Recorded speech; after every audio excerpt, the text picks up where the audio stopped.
শুভ সন্ধ্যা friends. Audible?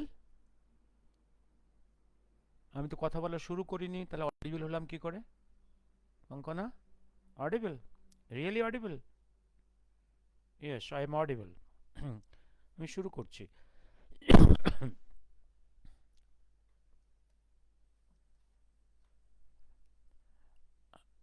আজকে যেটা নিয়ে কথা বলবো সেটা হচ্ছে মেডিকেল কলেজগুলোতে থ্রেট কালচার।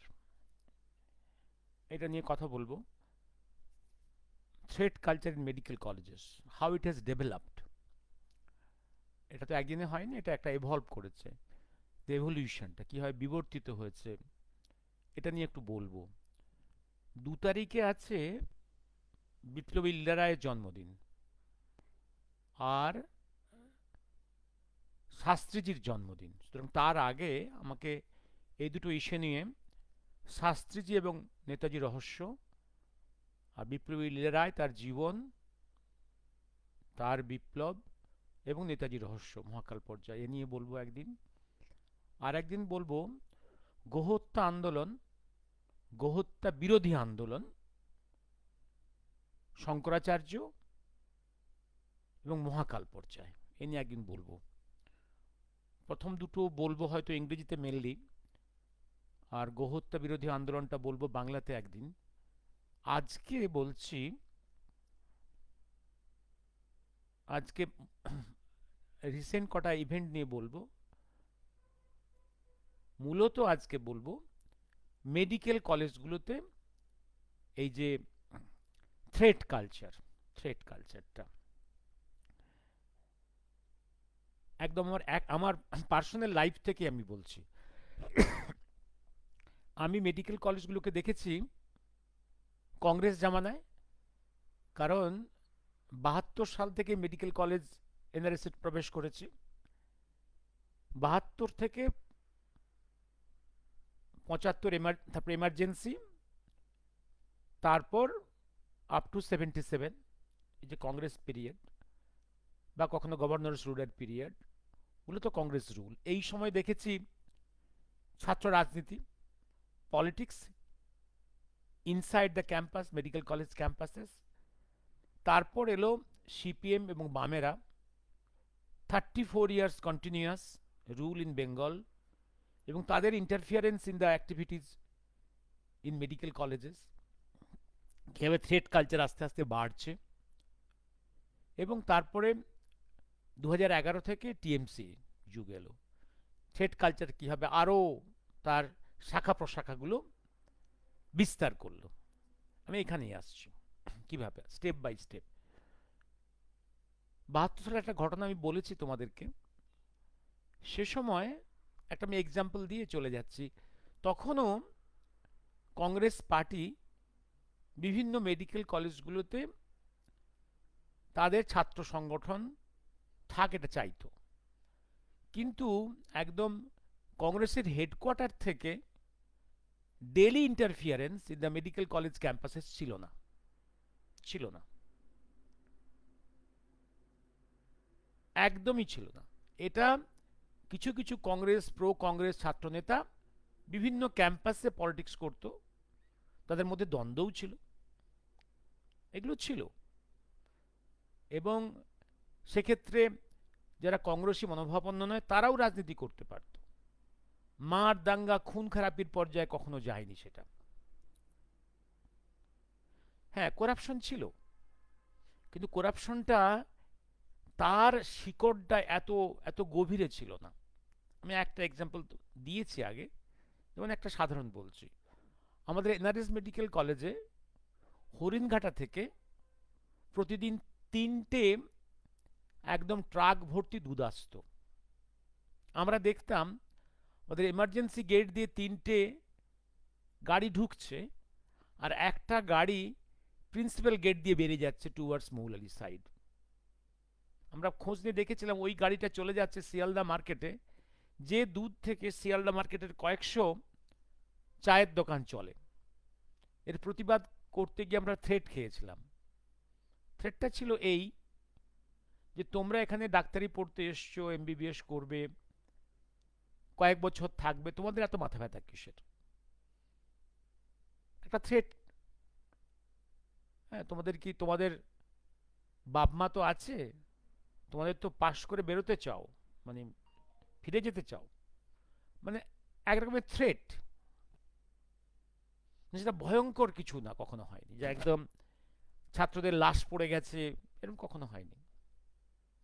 এ করাপশন চলেছে, এ করাপশন নিঃসন্দেহে রুলিং পার্টির ছত্রছায়াতেই হয়েছে, চলেছে। এবং তার পরের পর্যায়ে এবার এলো বামেরা ক্ষমতায়, সিপিএম, দোর্দণ্ড প্রতাপ সিপিএম ক্ষমতায় এলো ৭৭ সালে। এবার প্রতিটা কলেজে যে স্টুডেন্ট সংগঠনগুলোর, সিপিএম এর যে স্টুডেন্ট সংগঠন, সেটা ডাইরেক্টলি রেগুলারলি মনিটর হতে শুরু করলো আলিমুদ্দিন স্ট্রিট থেকে। ডাইরেক্ট মনিটরিং, রেগুলার মনিটরিং, কারণ দেশে বিপ্লব করতে হবে, একদম ডাইরেক্ট মনিটরিং। বিপ্লবকে ওই রাশিয়া, চীন, কিউবা থেকে নিয়ে আসতে হবে, তার রাস্তা তৈরি করতে হবে। Direct politics. উগ্রতা এলো, উগ্রতার পরিমাণ বাড়লো, ছাত্র রাজনীতিতে উগ্রতা, অ্যারোগেন্সের পরিমাণ বাড়লো। অন্য কোনো রাজনীতিকে কোনো চান্স না দেওয়া, কোনো স্কোপ না দেওয়া, এটা আস্তে আস্তে শুরু হলো। এই উগ্রতাটা বাড়লো, যেটা যেটা বামেদের, যেটা চিরকালের পৃথিবীর সর্বত্রই, মার্কসিস্টদের যেটা সর্বত্রই যেটা ক্যারেক্টার, যেটা আমি শুধু কয়েকটা এক্সাম্পল দেব। তোমরা আজকে যারা, তোমরা সুভাষ মুখার্জির নাম শুনেছ? অধ্যাপক সুভাষ মুখার্জি আমাদের ফিজিওলজির টিচার, রিপ্রোডাক্টিভ মেডিসিনের লোক, যিনি টেস্ট টিউব বিপরীতে গবেষণা করছিলেন, এবং গবেষণার একটা বড় অংশ ছিল আমাদের ক্যাম্পাসের। তোর কতগুলো ভেড়া পোষা ছিল, ভেড়া সিপ বড় বড়, সেইগুলোর ওনার উপরে কাজ করতেন, তার এক্সপেরিমেন্ট করতেন, এবং তার হাত থেকেই পৃথিবীর দ্বিতীয় টেস্ট টিউব বেবি তৈরি হয়েছিল। Human test tube baby, human. তার আগে তো অ্যানিম্যাল টেস্ট টিউব বেবি হয়েছে, হিউম্যান টেস্ট টিউব বেবি। এবং তার যে পদ্ধতি, আগে যদি ফার্স্ট যিনি টেস্ট টিউব করে, উনি নোবেল প্রাইজ পেয়ে গেছেন। পরবর্তীকালে সারের তৈরি করা টেস্ট টিউব বেবিটা সেকেন্ড বেবি, সেকেন্ড যেটা, সেই সারের পদ্ধতিতেই কিন্তু গোটা পৃথিবীতে এখন টেস্ট টিউব তৈরি হয়। কারণ সারের পদ্ধতি ছিল চিপার এবং সিম্পলার, তাহলে সেটা নিজস্ব পদ্ধতি। কিন্তু এবার যে কোনো আবিষ্কারকে, সেটাকে প্রমাণ করতে হয়, একটা একটা তার তথ্য প্রমাণ দিয়ে স্টেপ বাই স্টেপ।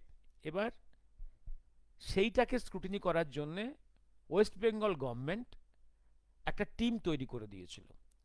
টিমটা তৈরি করেছিল, সেই টিমে কিন্তু এই সাবজেক্টের কোনো লোক ছিল না, কারণ সেই যুগে রিপ্রোডাক্টিভ মেডিসিনের কোনো লোক কলকাতায় ছিল না।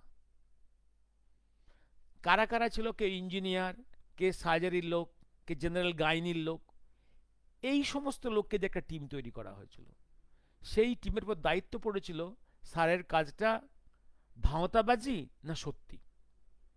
এবং এরকম বিভিন্ন আমাদের ক্যাম্পাসেই এরকম সেমিনার বসেছিল, স্যারকে ওরা হেকেল করে, কারণ ওর যারা তাকে হেকেল করছে, যারা তাকে প্রশ্ন করছে, তারা তো সাবজেক্টটাই বোঝে না।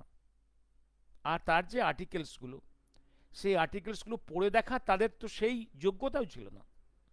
এবং বিভিন্ন জায়গায় কলকাতা শহরে বিভিন্ন সেমিনার তাকে হেকেল করা হয়েছিল। তারপর তাকে এনআরএস মেডিকেল ট্রান্সফার করে বাঁকুড়া মেডিকেল কলেজে পাঠিয়ে দেওয়া হয়েছিল। সেখান থেকে যখন অসুস্থ হয়ে গেলেন, তখন তাকে ক্যালকাটা মেডিকেল কলেজের ক্যাম্পাসের আই হসপিটালের মধ্যে একটা ফিজিওলজির পোস্টে আনা হয়। এবং যে বাড়িতে তার ডিপার্টমেন্টটা ছিল, 4 তলা পর্যন্ত তাকে হেঁটে হেঁটে উঠতে হতো, কোনো লিফট ছিল না, অসুস্থ শরীর। এবং এক সময় ইনসাল্টেড, হিউমিলিয়েটেড, হি কমিটেড সুইসাইড। এবং এত হিউমিলিয়েশন এইটার, এবং যার চাপে তিনি আত্মহত্যা করলেন, এটা ওয়ান সর্ট অফ কিলিং। আমরা বলি সিপিএম কিল্ড হিম, কিল্ড হিম। এবং স্যারের একটাই অপরাধ ছিল, স্যার সিপিএম এর মেম্বার ছিলেন না, সিপিএম সংগঠনের মেম্বার ছিলেন না। তার একটাই অপরাধ ছিল, উনি সিপিএম পার্টি করতেন, তাহলে এই তাকে হেকেলড হতে হতো না।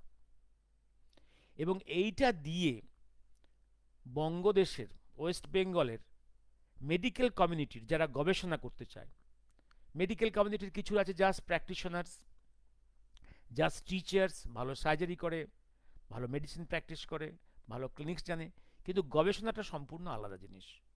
পশ্চিমবাংলায় 47 থেকে আজও পর্যন্ত মেডিকেল প্রফেশনাল লোকেরা যারা হসপিটালে আছে তাদের গবেষণার জন্যে 1 পয়সাও ওয়েস্ট বেঙ্গল গভর্নমেন্টের কোনো অনুদান নেই, কোনো প্রজেক্ট নেই।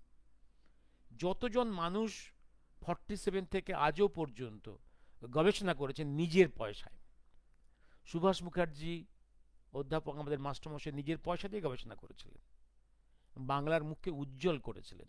এটা পরবর্তীকালে ভারতবর্ষ স্বীকার করেছে, গোটা পৃথিবী স্বীকার করেছে। কিন্তু সিপিএমের এই অত্যাচারে তিনি আত্মহত্যা করতে বাধ্য হয়েছিলেন। আমরা বলি হি ওয়াজ কিল্ড। এবং এইটা করে সিপিএম এই থ্রেটটা প্রচার করে দিল যে তোমাদের ডাক্তারি করো, ইঞ্জিনিয়ার হও, বৈজ্ঞানিক হও, যেই হও, আমাদের পার্টির মেম্বার হতে হবে। পার্টির মেম্বার না হয়ে তুমি অন্য কিছু করবে, তুমি যদি নির্দলও থাকো, এটা আমরা বরদাস্ত করব না। পার্টির মেম্বার হতে হবে। কিছু করতে গেলে, থাকতে গেলে, বাঁচতে গেলে পার্টির মেম্বার হতে হবে। এই থ্রেটটা, পারসেপশনটা পাঠিয়ে দেওয়া হলো। থ্রেট কালচার শুরু হয়ে গেল, থ্রেট কালচার। তারপরের ঘটনা, তারপরের ঘটনা, তার আগে পশ্চিম বাংলায় হসপিটালের যারা গভর্নমেন্ট হসপিটাল, গভর্নমেন্ট সার্ভিস ডক্টরসদের একটাই সংগঠন ছিল, তার নাম এইচএসএ, হেলথ সার্ভিস অ্যাসোসিয়েশন। যে কোনো ডাক্তার ব্যক্তি জীবনে তার পলিটিক্যাল থট থাকতেই পারে বা পার্টির লোক হতেই পারে ব্যক্তি জীবনে, কিন্তু এইচএসএর যখন সে মেম্বার, সে আসছে একদম তার মূল উদ্দেশ্য নিয়ে, তার প্রফেশনের প্রোটেকশন এবং upliftment of the health system. এই হচ্ছে দুটো এজেন্ডা নিয়ে তার কাজ করার, পরিবেশটাকে প্রোটেক্ট করা এবং হেলথ সিস্টেমের পরিবেশটাকে উন্নত করা, যাতে রুগীদের বেটার সার্ভিস দেওয়া যায়। এ তো মূল উদ্দেশ্য। এই জায়গাটা হচ্ছে, সেখানে তারা সেই জায়গাটা তারা নন পলিটিক্যাল। কিন্তু সিপিএম ক্ষমতায় এসে যেটা করলো, দেখলে এরকম একটা যদি নিউট্রাল সংগঠন থাকে, যে কোনো সময় তাদের স্বার্থে আঘাত আসতে পারে।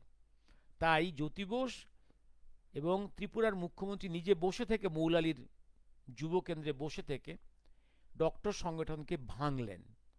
ভেঙে যেটা তৈরি করলেন এইচএসডি, হেলথ সার্ভিস ডক্টরস, অর্থাৎ সিপিএম তাবেদার, সিপিএম এর তাবেদার একটা ডক্টর গোষ্ঠী তৈরি করলেন।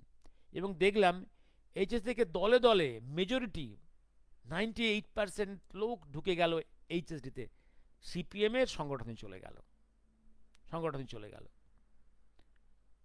যে জিনিসটা একদিন বলেছিলাম না, যেমন ভারতবর্ষের প্রথম যে রাজনৈতিক দল সংগঠিত, তার নাম ইন্ডিয়ান অ্যাসোসিয়েশন, ভারত সভা, সারা ভারত রাজনৈতিক দল। এই যেদিন ব্রিটিশ কংগ্রেস তৈরি করে দিল, হুড়মুড়িয়ে সবাই ঢুকে গেল from Indian Association to Congress. কারণ সবাই দেখল কংগ্রেসটা মহাপরাক্রমশালী ব্রিটিশের তৈরি। যখন দেখল সবাই এইচএসডি, এই সকল ডক্টর সংগঠনটা সিপিএম এর তৈরি, রাজার তৈরি, একদম মুখ্যমন্ত্রী বসে তৈরি করছেন, এবং ওখানে জয়েন করলো নিজেদের প্রোটেকশনের জন্য, প্রমোশনের জন্য, স্বার্থে, ধান্দাবাজির জন্য ঢুকে পড়ল। এবং এই দিন পশ্চিমবাংলার সার্ভিস ডক্টরসদের ব্যাকবোনটাকে সিপিএম ভেঙে দিয়েছিল এবং সব লয়াল হয়ে গেল, লয়াল হয়ে গেল। এবং এটা দিয়েও একটা থ্রেট পারসেপশন ছড়িয়ে দেওয়া হলো যে তুমি সে সার্ভিসই করো, যাই হও, প্রফেসর হও, ভেরি সিনিয়র হও, বিদ্বান হও, যাই হও, তোমাকে সিপিএম পার্টির ছত্রছায়ায় আসতে হবে, তা নাহলে তোমার বিপদ আছে। এই হচ্ছে থ্রেট পারসেপশন। তারপরে আরেকটা ঘটনা বলল, 90-এর কাছাকাছি ওয়েস্ট বেঙ্গল হেলথের ক্যাডার ছিল, ইউনিফাইড ক্যাডার ছিল, তার নাম হেলথ সার্ভিস, তার নাম ছিল ডব্লিউবিএইচএস, ওয়েস্ট বেঙ্গল হেলথ সার্ভিস। এই ইউনিফাইড ক্যাডারের মধ্যে, সিস্টেমের মধ্যে কেউ যদি বলে আমি আফটার সার্টেন পিরিয়ড আমি মাস্টারি করব, মেডিকেল টিচার হব, মেডিকেল টিচার হয়ে যেত, আস্তে আস্তে সেখানে প্রমোশন পেত, প্রথমে হয়তো আরএমও, তারপরে লেকচারার, অ্যাসিস্ট্যান্ট প্রফেসর করতে করতে অ্যাসো প্রফেসর, এই করতে করতে করতে করতে রিডার, দে প্রফেসর, এইভাবে আস্তে আস্তে প্রমোশন পেত। আবার কেউ যদি বলতো না আমি টিচিং আর করবো না, I will go back to the health, the non teaching post, তাও হতো, তাও হতো। কারণ নন টিচিং পোস্টে ডিস্ট্রিক্টকে প্র্যাকটিস করে যদি কেউ ইনকাম করতে চায় তাও পথ খোলা ছিল। তো ইউনিফাইড সিস্টেম। আবার কিন্তু 90-এ সিপিএম দেখলো যে এই ডব্লিউবিএইচএস থাকলে যে তাহলে তবু ডাক্তারদের একটা ব্যাকবোনটা থাকছে, কারণ ওরা প্র্যাকটিসিং অপশান দিয়ে নন প্র্যাকটিসিং অ্যালাউন্স না নিয়ে ওরা প্র্যাকটিস করছে। আর যে লোক প্র্যাকটিস করছে মানিটারিলি স্ট্রং থাকছে, তার ব্যাকবোনটা স্ট্রং স্ট্রং। একটা অদ্ভুত মেকানিজম দেখলো যে সব ডাক্তার তো আমার লয়াল হচ্ছে না, একটা সুন্দর একটা মেকানিজম তৈরি করলো, ভেঙে দিল, ভেঙে দিয়ে দুটো সিস্টেম তৈরি করলো, দুটো ক্যাডার সিস্টেম তৈরি করলো। একটা হচ্ছে WBMES, West Bengal medical education service, আর একটা West Bengal health service. WBMES এর হেড হয়ে গেল DME, director of medical education, ex officio secretary. আর এদিকে ডব্লিউবিএইচএস এর হেডে থাকলো DHS, director of health services, ex office secretary. এইভাবে ক্যাডারটা ভাগ করে দিল। আর এই সিস্টেমে ডব্লিউবিএইচএস লোকের পক্ষে চট করে টিচিংয়ে অপশান দেওয়া সম্ভব ছিল না। আবার ডব্লিউবিএইচএস একবার ঢুকে গেছে, তার পক্ষে অপ্ট আউট করে ডব্লিউবিএইচএস আসা সম্ভব ছিল না। এই বাঁধনটা এসে গেল। এবার ডব্লিউএমএসটা করলো কি, ওরা কায়দা করে টোটাল নন প্র্যাকটিসিং করে দিল।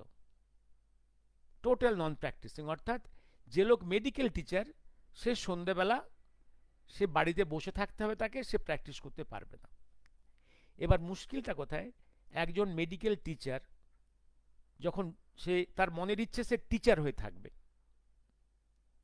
তাকে বাধ্য করা হলো নন প্র্যাকটিসিং থাকার জন্য। তার কারণ ডব্লিউবিএমইএস এ প্র্যাকটিসিং এর কোনো অপশান নেই। যদি টিচার হয়ে থাকতে চাও তোমাকে নন প্র্যাকটিসিং হয়ে থাকতে হবে। এবার যখন সে টিচিং পোস্টে আছে, সে কতক্ষণ কাজ করবে, কাজ করছে, যদি বলে ক্যাম্পাসে আমি সকাল 9টায় ঢুকে রাত 10টা পর্যন্ত কাজ করব, সে কাজের তো পরিবেশ নেই।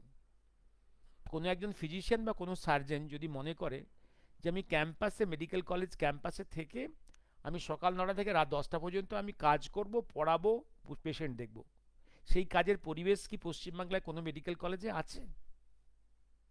কারণ একটা টিচারকে থাকতে গেলে তার ক্লাসরুমটা ওপেন থাকতে হবে, তার অপারেশন থিয়েটার, যে সার্জন হয় অপারেশন থিয়েটার ওপেন থাকতে হবে, তার অফিস ঘরটা ওপেন থাকতে হবে। 2টোর সময় তো জিডিও সুপার চলে যাবে, তো দরজা জানলা বন্ধ করবে কে? অপারেশন করতে গেলে সিস্টার দরকার, জিডিও সুইপার লাগবে।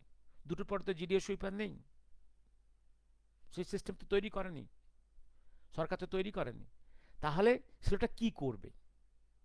তার ইচ্ছে থাকলেও ক্যাম্পাসে থেকে সে কি করবে? সে সার্ভ করতে পারবে না, তাকে বসে থাকতে হবে ক্যাম্পাসে। এবার সে বোর হয়ে যাবে, পাগল হয়ে যাবে কাজ না করতে পারলে। আর মাইনে মাইনে যে কোনো একটা রিডার বা একটা প্রফেসরের ওয়েস্ট বেঙ্গল মেসে যে মাইনে, অল ইন্ডিয়া সার্ভিসে তার মাইনে হচ্ছে 2 গুণ। তারই কলিগরা অল ইন্ডিয়া সার্ভিস করে 2 গুণ মাইনে পাচ্ছে। এদেরকে এই মাইনেটা হচ্ছে আইএএস আইপিএসদের যে স্যালারি বা ব্যাংকের অফিসারদের যে স্যালারি, তারও অর্ধেকের সমান।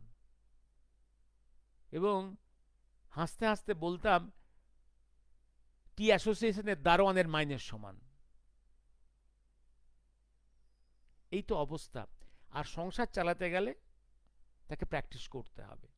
প্র্যাকটিস না করলে তার উইজডম, তার লার্নিং ইউজড হবে না, ডাল হয়ে যাবে। সে সন্ধ্যেবেলা প্র্যাকটিস করবে। এবার খেলাটা হলো কি, এবার তুমি যদি সিপিএমের ওই এইচএসডির খাতায় নাম না লিখিয়ে থাকো, না ক্যাডার হও, তোমাকে ধরবে ওরা। তুমি যদি ওই সিপিএমের ক্যাডারের খাতায়, এইচএসডির খাতায় নাম লিখিয়ে থাকো, তুমি প্র্যাকটিস করো, তুমি ফাঁকি দাও, ক্যাম্পাসে ফাঁকি দাও, চুরি করো, সব কিছু করো, তুমি চুরি করো, ফাঁকি দাও, প্র্যাকটিস করো, যা ইচ্ছা করো। তুমি এইচএসডি করলে, অর্থাৎ সিপিএম এর ডাক্তার সংগঠন করলে তুমি ছাড়। আর তুমি যদি সংগঠন না করো, তোমাকে ধরবে ওরা। এই থ্রেট পারসেপশন ছড়িয়ে দেওয়া হলো। টিচার হতে গেলে, টিচিং পোস্টে থাকতে গেলে তুমি প্র্যাকটিসিং করতে পারবে না। প্র্যাকটিসিং করতে গেলে, যদি লুকিয়ে প্র্যাকটিস করতে চাও, তোমাকে পার্টি করতে হবে, অর্থাৎ পার্টির কাছে মাথা নিচু করতে হবে। এই থ্রেট পারসেপশনটা চলল। তখনও ইকোনমিক করাপশন ছিল, ড্রাগসে করাপশন ছিল, সবই ছিল। বোঝাতে পারলাম?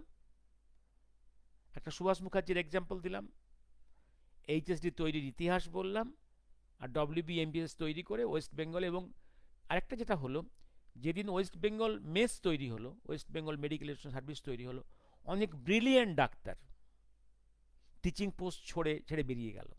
অনেক brilliant teacher, brilliant surgeon, brilliant physician, they opted out. অনেকে রিজাইন করলো, অনেকে ভিআর নিল, অনেকে টিচিং পোস্ট থেকে চলে গেল। কারণ ওই টিচিং পোস্টের মাইনে নিয়ে নন প্র্যাকটিসিংয়ে থেকে সংসার চলবে না। আর তার যে লার্নিং, তার যে এবিলিটি, সেটা ইউজড হবে না।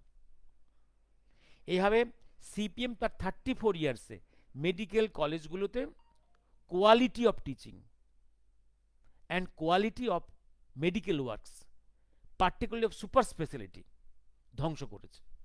সিপিএম 34 ইয়ার্সে cardiothoracic, neuro surgery, paediatric surgery থেকে আরম্ভ করে এই সুপার স্পেশাল সার্জারিগুলোকে ধ্বংস করেছে। তারপরে এলো টিএমসিপি। টিএমসিপির পর্যায়ে যেটা ছিল, ওরা মেসের মধ্যে ডব্লিউএস প্র্যাকটিসিং অপশান দিল। একটা ভালো কাজ করলো, যে কেউ যদি ইচ্ছে করে নন প্র্যাকটিসিং অ্যালাউন্স না নিয়ে প্র্যাকটিসিং অপশান দিয়ে can go to practice, let them earn money, good step. ফলে আবার কিছু কোয়ালিফাইড লোক, এবেল লোক, তারা রয়ে গেল, ফিরে এলো। যেটা সর্বনাশ করলো, এই আবার একটা তৃণমূল তার নিজের একটা ডক্টর সংগঠন করল, তার নাম ASD, association of service doctors. এটাও তৃণমূলপন্থী, এবং মূল হচ্ছে সমস্ত মেডিকেল ক্যাম্পাসে তৃণমূলের একদম লয়েল লোকেদের রাখা। এবং এরা আরেকটা ভয়ঙ্কর স্টেপে গেল, সেটা হচ্ছে কি, এই সমস্ত লয়েল লোকেদের দিয়ে বিভিন্ন মেডিকেল কলেজ ক্যাম্পাসে যে হাজার হাজার কোটি টাকার যে ওষুধ কেনার যে চক্রগুলো আছে, এই চক্রগুলোকে মেনটেন করা শুরু হলো। বাজে কোয়ালিটির মেডিসিন বা এক্সপায়ারি ডেটসের মেডিসিনকে লেবেলিং চেঞ্জ করে ঢোকানো, যাতে কেউ প্রতিবাদ না করে সেই ব্যবস্থা করে, তার মুখটাকে সিল করা, তাকে ভয় দেখানো। এবং এরা আরও একটা জায়গায় প্রবেশ করলো, এবং এখানে যেমন আরজি করে দেখতে পাচ্ছি, ডেড বডি থেকে অর্গ্যান চুরির সিস্টেম শুরু হলো, সেখানে কোটি কোটি টাকার বিজনেস। আরেকটা ভয়ঙ্কর জায়গায় গেল, এই যে এমবিবিএস এ পাস ফেল, এমএসএমডিতে পাস ফেল, এই পাস ফেলটাও থেকেও টাকা ইনকামের, যে অমুক ছেলের কাছ থেকে এত টাকা না পেলে তাকে ফেল করিয়ে দেব, অমুক মেয়ে আমার পার্টির লয়াল যদি না হয়, যদি আমার চুরি চামারির সম্বন্ধে কোনো রকম গসিপ করে কথা বলে, তাকে ফেল করিয়ে দেব, তাকে পাস করতে হলে তাকে এত টাকা দিতে হবে, থ্রেড স্কোয়াডের কাছে। এইটা একটা অসাধারণ সিস্টেম তৈরি করেছে।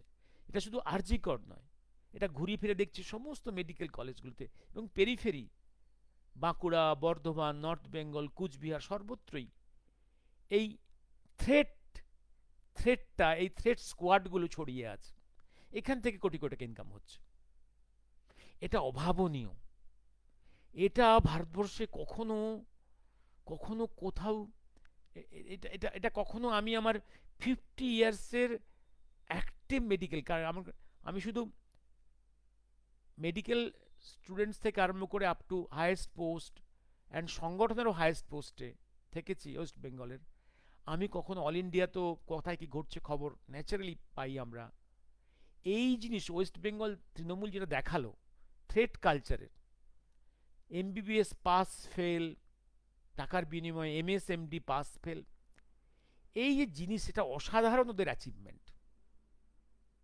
এবং প্রয়োজনে ছেলে মেয়েদের খুন করে দেওয়া, খুন করে, এবং ক্যাম্পাসের মধ্যে, মেডিকেল কলেজ ক্যাম্পাসের মধ্যে। এটা এটা এটা এটা এটা কংগ্রেস জামানায় আমি কখনো দেখিনি, শুনিনি। এটা টিএমসি, এটা সিপিএম জামানায় তো শুনিনি। এটা টিএমসি জামানায় নতুন শুরু হয়েছে, এবং সব প্যাটার্ন একই, সুইসাইড করেছে, একদম একই সুইসাইড। ইলেকশনের সময় দেখেছি আমরা প্রায় 200খানা বিরোধী অ্যাক্টিভিস্ট, বিজেপির পার্টিকুলারলি প্রায় 200খানা মৃত্যু হয়েছে। সব জায়গাতেই পুলিশ সাজিয়েছে, ওরা সব ইনক্লুডিং ওয়ান বিজেপি এমএলএ, সবাই সুইসাইড করেছে, সাজানো, সবাই suicide, all suicide. RG Kar medical college ক্যাম্পাসে পরপর গত 20 বছরে যে কজন student, MBBS student, even PGT, 4 বছর আগে গাইনির সেকেন্ড ইয়ারের পিজিটি নাকি ছাদ থেকে পড়ে আত্মহত্যা করেছে। এখন এবারের যে ডক্টর অভয়া চেস ডিপার্টমেন্টে, সবাই নাকি সুইসাইড করেছে। এই খেলা সুইসাইড করেছে, এই সুইসাইড থিওরি একটা স্ট্যান্ডার্ড সুইসাইড, একটা পশ্চিম বাংলার একটা standard operating procedure, SOP, standard operating procedure চলছে। এই থ্রেট কালচার, এই থ্রেট কালচারটা এইভাবে আস্তে আস্তে এভলভ করেছে। এবার আসছি, আমি ছোট কতক্ষণ বললাম, বেশিক্ষণ আজকে আর আমি এবার আর একটা জায়গায়, কতক্ষণ হলো, সরি বেশিক্ষণ বলবো না, ও 28 মিনিটস হয়েছে বোধহয়, 25 মিনিটস, আর একটু বলে 5 মিনিট বলে বন্ধ করে যাবো আজকে। আমি আরেকটা জিনিস দেখেছেন, আজকে বাংলার রাজনীতি পার্টিকুলারলি গরম হয়ে গেছে,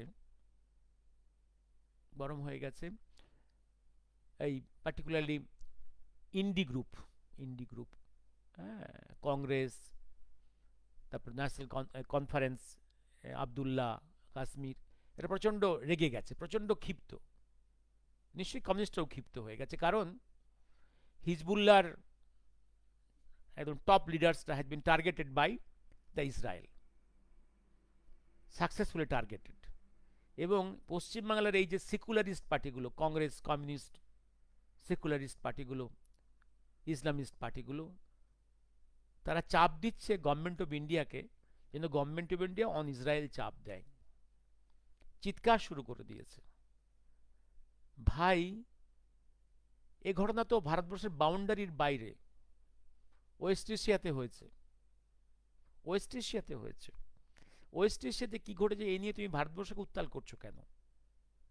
যদি তোমাকে বলি যে ওপার বাংলায় হিন্দুরা, খ্রিস্টান, বুদ্ধিস্টরা are being killed by the Islamists, এবং চলে আসছে, আজও হচ্ছে। শেখ হাসিনার ওখান থেকে বিদায় নেওয়ার পরে এ ঘটনা আরও বৃদ্ধি পেয়েছে। ওখানে পুজোর সময় ফতোয়া জারি হয়েছে, লক্ষ লক্ষ টাকা না দিলে পুজো করতে দেবে না, পুজোর সময় মাইক বাজানো যাবে না। এই যে ফতোয়াগুলো দিচ্ছে, এর বিরুদ্ধে ভারতবর্ষের এই ইন্ডি গ্রুপের কারো কোনো বক্তব্য আছে? ইভিন পশ্চিম বাংলায় কিছু কিছু পুজো, যে প্যান্ডেল যেটা তৈরি হচ্ছে, সেখানে হিন্দুদের কাছে নিষিদ্ধ পশুর মুন্ডু রেখে দেওয়া হয়েছে, গরুর মুন্ডু রেখে দেওয়া হয়েছে, এই পশ্চিম বাংলায়। এই নিয়ে কোনো কথা আছে? কোথায় ওয়েস্ট এশিয়াতে কি ঘটছে এই নিয়ে তোমরা চিৎকার করছো। আর তোমাদের যদি বলি এই নিয়ে কোনো কথা বলছো না কেন, ওপার বাংলায় কি হচ্ছে, how the minorities being killed by the Islamist, West বেঙ্গলে কি হচ্ছে, ওপার বাংলায় বলে না ও তো ওপার বাংলা, ওটা তো বিদেশ, বিদেশে কি হচ্ছে এই নিয়ে আমাদের কথা বলা উচিত নয়, it will be interference in the affairs of the foreign countries, এটা আমাদের উচিত নয়। ভাই, তাহলে ওখানে আরব ইসরায়েলে কি হচ্ছে নিয়ে কথা বলছো কেন? এটা interference in the foreign affairs নয়, affairs of the foreign countries নয়? ভাই এই দ্বিচারিতা কেন? বেসিক্যালি একটা জিনিস, ভারতবর্ষের সমস্ত এই যে বাম, অতি বাম, Congress, communist, national conference, DMK, all this things, ও পার্টিগুলো হচ্ছে বেসিক্যালি হিন্দু বিদ্বেষী, বেসিক্যালি ভারত বিদ্বেষী। এরা সব ব্রেক ইন্ডিয়া গ্রুপের লোক, ব্রেক ইন্ডিয়া গ্রুপের লোক। এবং এই যে ইন্ডি জোটটা পুরোপুরি ধান্দাবাজদের লোক, ধান্দা। কংগ্রেস পার্টি, সেখানে আজকে দেখবে তুমি মা পার্টির চেয়ারম্যান, কাল দেখবে ছেলে চেয়ারম্যান। আর এখন এত লজ্জা পেয়ে গেছে এই 30 বছরে, যে ওরাই তো, ওই ফ্যামিলি তো চেয়ারম্যান সব সময়।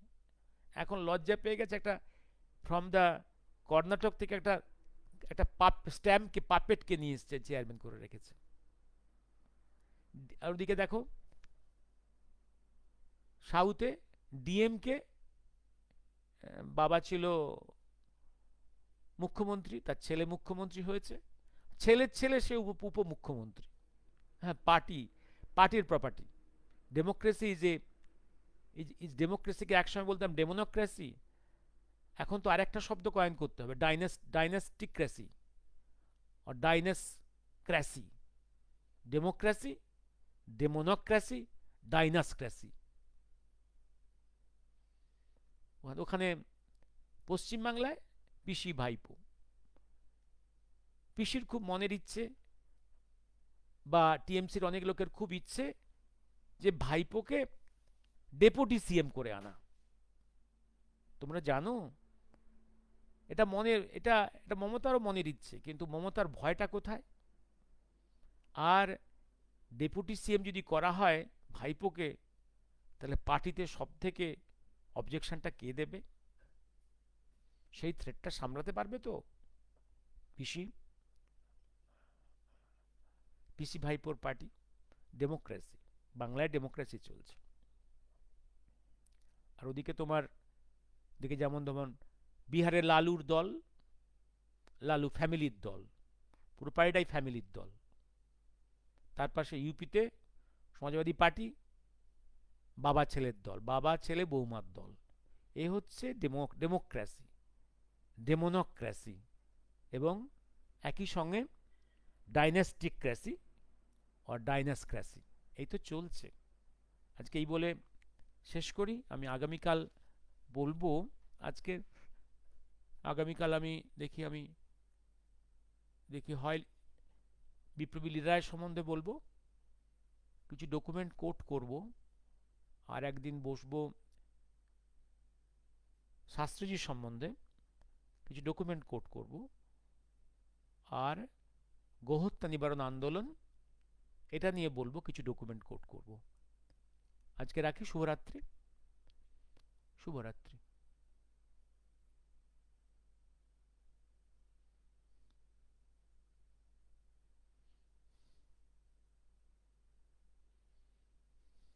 আর একটা জিনিস,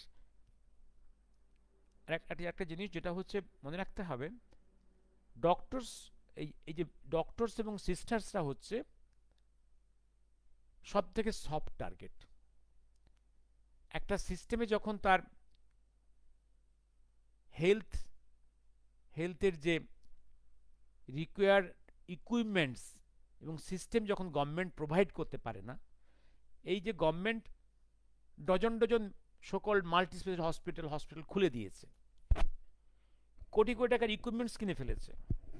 কারণ ইকুইপমেন্টস, এই বিল্ডিং যে হয়েছে, এই বিল্ডিং থেকে কাটমানি পাওয়া গেছে, বিল্ডিংস হয়ে গেছে প্রচুর, কোটি কোটি টাকার ইকুইপমেন্টস। সেই ইকুইপমেন্টসগুলো খুব third class equipment, old, outdated, কেনা হয়ে গেছে। যেগুলো খুব ওল্ড এবং কাটমানি চলে গেছে, কাটমানি পার্টিতে চলে গেছে, পেয়ে গেছে ইন্ডিভিজুয়ালস, পারচেজ হয়ে গেছে, কিন্তু এগুলো অপারেট করার লোক নেই। সিস্টেমটা তো ইকুইপমেন্টস আর বিল্ডিংস দিয়ে হবে না, it needs train, skilled man power, সেটা নেই।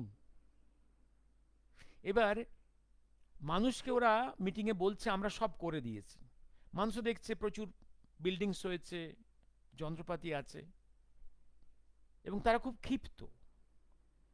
এটাই চায়, এটাই এটাই একটা গভর্নমেন্ট যখন সে তার ইনফ্রাস্ট্রাকচার তৈরি করতে পারে না, তখন সে, এবং যখন পাবলিক ক্ষিপ্ত হয়, এই সুযোগটা নেয় যে দেখো সব দোষ ওই ডক্টর সিস্টাররা, এবং পেছন থেকে তাতায় ওদেরকে মারো, ওরাই ফাঁকিবাজ। এটা একটা এটা একটা পাবলিক সেন্টিমেন্টকে খুশি করার,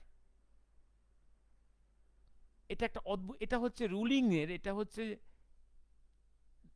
নোংরাভাবে একটা রাজ্যকে চালানোর একটা পদ্ধতি। যে দেখো আমরা সরকারে আছি, আমরা পলিটিক্যাল পার্টি, আমরা সরকারে সব করে দিয়েছি, ওই ডাক্তার সিস্টাররা করছে না কিছু, মার খাও, ওদেরকে মারো। এটা অদ্ভুত একটা avenues. Actually as a health minister Mamata Banerjee has failed. এই যে বিভিন্ন মেডিকেল কলেজ ক্যাম্পাসে হাজার হাজার কোটি টাকা চুরি হয়েছে, এটা মমতা ব্যানার্জি জানতো না, এটা হতে পারে না।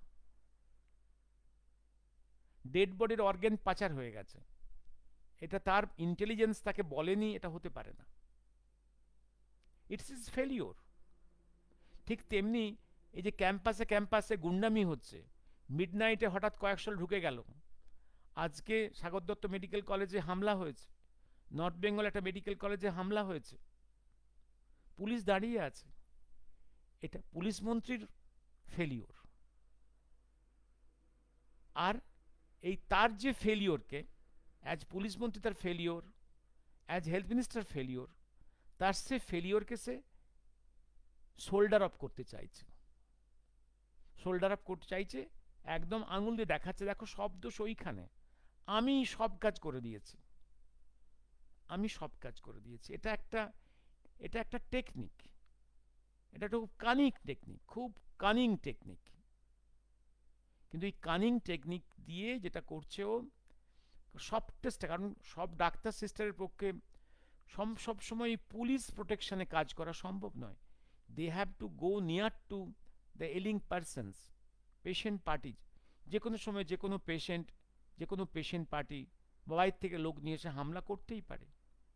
যেটা অর্থাৎ আর একটা সমাজে এই যে পানিশমেন্ট ফর দ্য ক্রিমিনালস নেই, নেই বলেই নেই বলেই নেই বলেই বিভিন্ন জায়গার লোকেরা এত সহজে মেডিকেল ক্যাম্পাসগুলোতে গিয়ে হামলা করছে, ডাক্তার সিস্টার গায়ে হাত দিচ্ছে। কারণ কোনো এই ডাক্তার সিস্টার গায়ে হাত দিলে যেটা পানিশমেন্ট হয়, সে এক্সাম্পল সৃষ্টি হয়নি। এবং প্রচ্ছন্নভাবে এই সরকার এবং পলিটিক্যাল পার্টিগুলো ডাক্তারদের বিরুদ্ধে, সিস্টারদের বিরুদ্ধে এই হামলাবাজি করার উস্কানি দিচ্ছে, তাদের নিজেদের যে ফেলিওর্সগুলোকে ঢাকা দেওয়ার জন্য।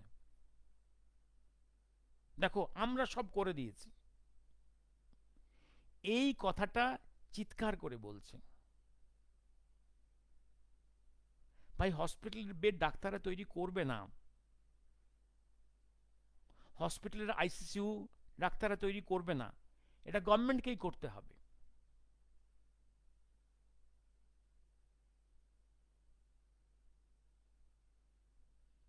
আর গ্রামাঞ্চলের বা পেরিফেরিতে, ইভিন কলকাতার বিভিন্ন মেডিকেল কলেজে, কলকাতার মেডিকেল কলেজে একটা ডিপার্টমেন্ট বন্ধ হয়ে গেছে, লোক নেই।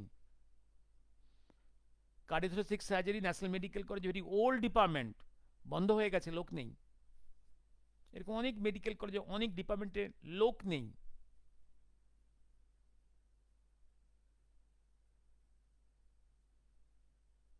অনেক সময় অনেক ডিপার্টমেন্ট চলছে without a teacher, a medical কলেজের department is running without teacher.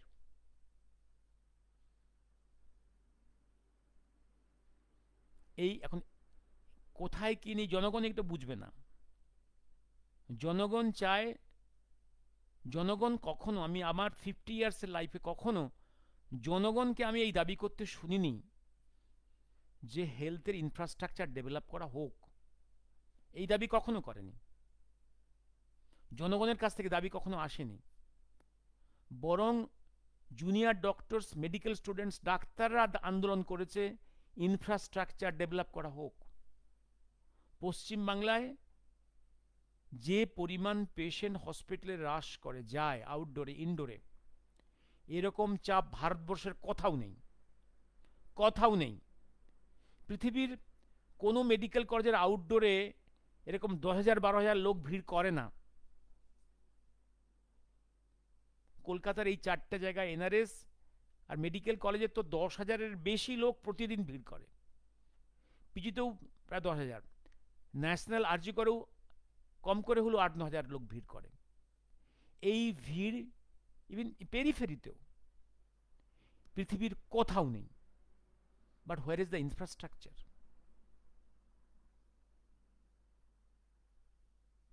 এবং গভর্নমেন্ট ফেল করছে, ফেল করেছে, সে দায়িত্ব স্বীকার করবে না।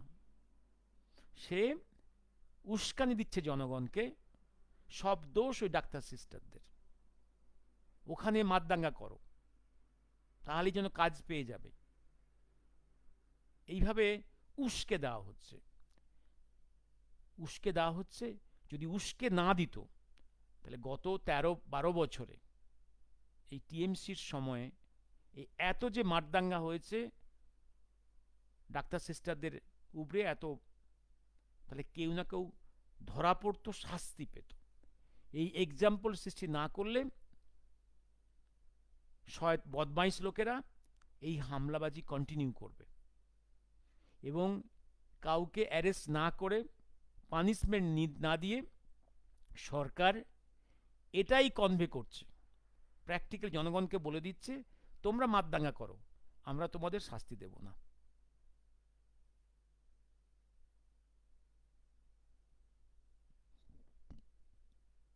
শুভরাত্রি।